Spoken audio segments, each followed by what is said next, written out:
আমি ঘটক, এই গ্রামের ছেলে মেয়ে আমি বিবাহ দিতে পারছি না এই রাস্তার এই তো খারাপ অবস্থা বলে। কি হয় এখন কঠিন হয়ে গেছে, কারণ ঘটকও আসতে পারে না ঠিক মতো, পাত্রপক্ষও আসতে পারে না, এবং বিয়ের পরে মানে বিয়ের সময় যে বরযাত্রী আসবে বউ নিয়ে যাবে এটাও সম্ভব হচ্ছে না রাস্তার কারণে।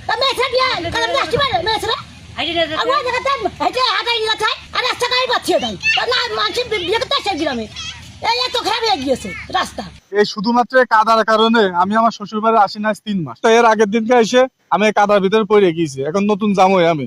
এখন যদি কাদার ভিতরে যদি আমি যে পড়ে যাই, আমার মান সম্মান থাকে?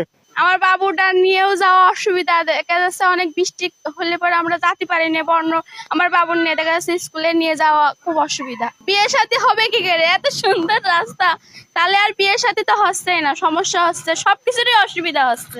আপনি মনে করেন কাদার ভিতরে আসতে গেলে পা হলো পুঁতে যায়, আসতে গেলে পড়ে যায়, সময় মতো স্কুলে আসতে পারি না, একবার পড়ে গেলি বাড়ি থাকতে হয়, দেরি হয়ে যায়, এরকম আমাদের এইটাই হলো রাস্তা করে না।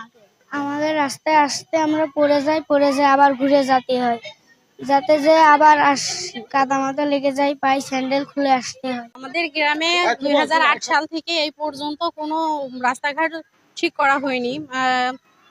তারপরে থেকে হচ্ছে একটা বাচ্চা কাচ্চা স্কুলে আসতে পারে না, তারপরে বিয়ে হয় না, একটা মেয়ে যে একটা ভালো জায়গায় বিয়ে হবে, রাস্তার জন্য একটা মেয়ে ভালো জায়গায়ও বিয়ে হয় না।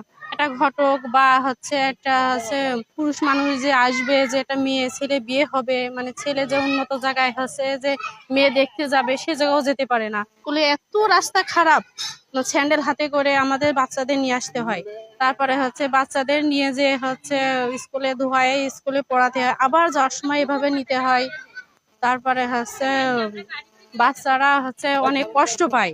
সব মশার বিরুদ্ধে সুরক্ষা দিতে এলো বসুন্ধরা এক্সট্রিম অ্যারোসল, মশার বিরুদ্ধে এক্সট্রিম সুরক্ষা। গ্রামের এই রাস্তার এই অবস্থা দেখে আমাদের সাথে এই গ্রামের ছেলে মেয়ে মানে বিয়ের বিষয়ে কেউ রাজি হয় না এই গ্রামে আত্মীয়তা করার জন্য।